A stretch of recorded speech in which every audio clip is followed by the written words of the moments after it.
President, Mr. Toastmasters, and most welcome guests. Today, I want to interpret and dissect a speech that was given on 4th of June, 1940. This was considered by many to be the most defining speech of the 20th century. It was given by a man who was difficult to work with, who was difficult to work for. He would fire subordinates on a whimsy. He flounced in and out of government all the time. Does that remind you of anybody? As I said, the man was impossible to manage. And on top of that, he was a man depressive and susceptible to drink. Not a good trait for a leader, you might say. At the start of the Second World War, he wasn't in government because back in 1929, he walked out of government and had spent 10 years in exile.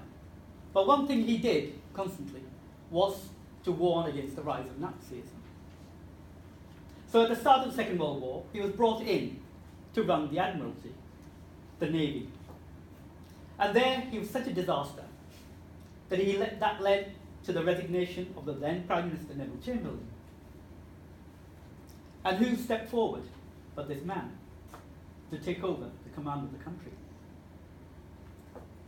And yet, after taking on the command of this country, he came to personify, he came to exemplify the bulldog spirit, the indomitable spirit of resistance. In his trademark overcoat, walking stick, and the Homburg hat, and not forgetting the cigar. In my view, the speech is a masterclass in crisis management. So it has lessons for us all, whether we're at work or in our private lives. And I wish dear Teresa and Boris had read the speech in 2016.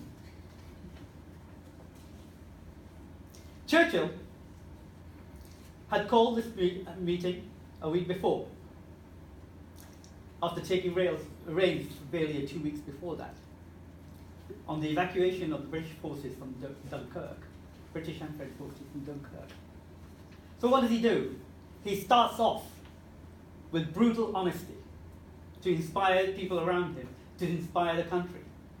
He says, the whole of the British Expeditionary Force would be broken up in the field, or else we'd have to capitulate for lack of food and ammunition.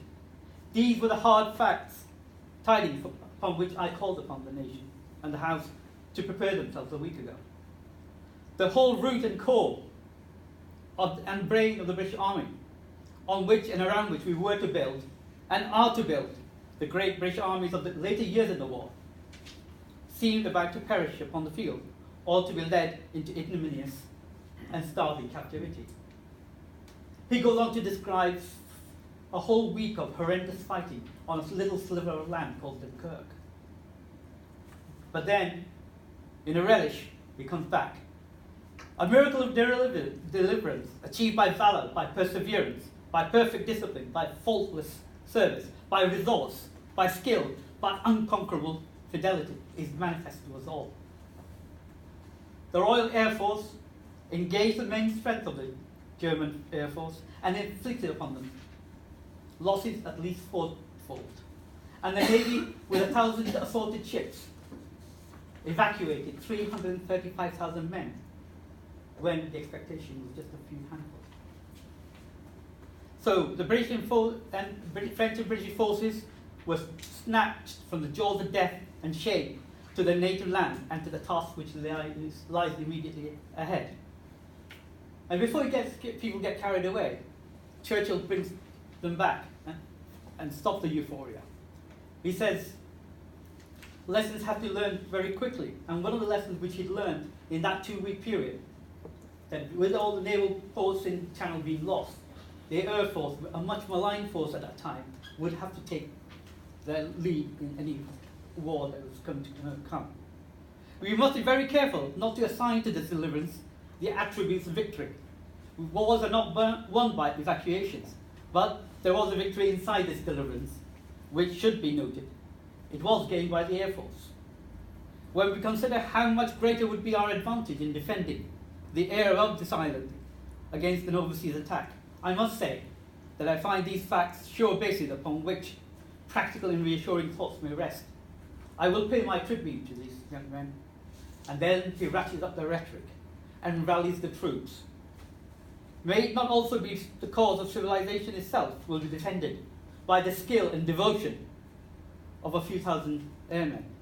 There has never been, I suppose, in all the world, in all the history of war, such an opportunity for youth. The knights of the Round Table, the Crusaders, all fall back into the past. Not only distant, but prosaic.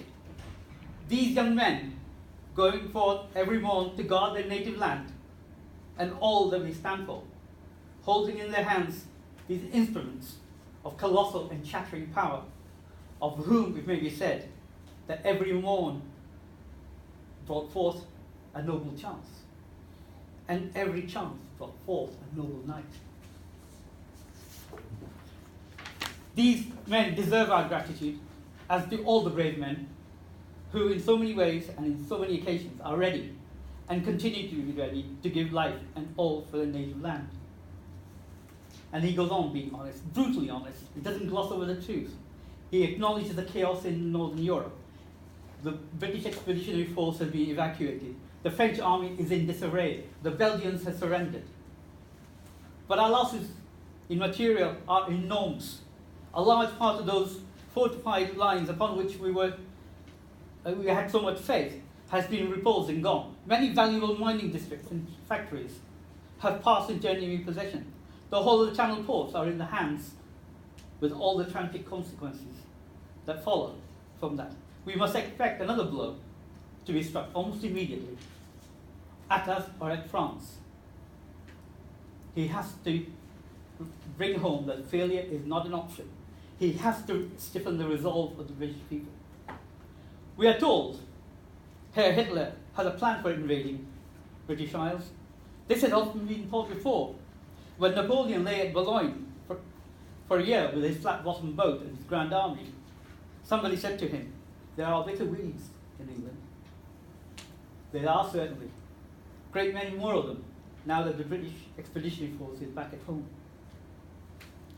In war, in any struggle, sometimes you have to do the opposite of what people expect you to do. You have to take the initiative. At this time, everybody expected Britain to go on the defensive. But no, not Churchill. He says, "But this will not continue. We shall not be content with a defensive war." He harks back to a higher cause, supporting your allies. We have a duty to our allies. And, as I said, a few weeks before he took over, he could not delegate. He was constantly interfering in other people's affairs. But in the meanwhile, he learned the art of delegation. He appointed Hugo Dowding as the Air Chief Marshal and Lord Beaverbrook to sort out the machinery for war and let them get on with it. And more importantly, he brought in dissenting voices into the government, because he knew that he could not speak for everybody unless he had all the critics within the government. And he says the government would benefit freely from freely expressed views in all parts of the House by members with their knowledge of so many different parts of the country. And for somebody who was a control freak, didn't like criticism, he invites criticism, he empowers the nation to go and think and be resourceful. I think no idea is so outlandish that should not be considered and viewed with a searching, but at the same time with a steady eye, and then offers calm reassurance. I have myself full confidence that if all they do the duty, if nothing is neglected, with the best arrangements made and are being made, we shall prove ourselves once again able to defend our island home, to ride out the storm of war, etc., etc. And he ends with immortal words, which everybody knows. We shall go on to the end. We shall fight in France. We shall fight in the seas and oceans. We shall fight with growing confidence and growing strength. So, in conclusion, oratory is just not simply about words. Oratory is about image and leadership is also about image and branding. The leader must live and personify the change that he wants to bring about. A leader must learn the lesson very quickly. Leadership is not about you, but if you want to bring about any change anywhere, you have to personify that change. And Churchill understood that. And several decades later, Nelson Mandela, when he was released from Robben Island, said that he knew when he was released, he had to change if he was going to change the country around him and bring all the people with him. Thank you, Mr. Tariq.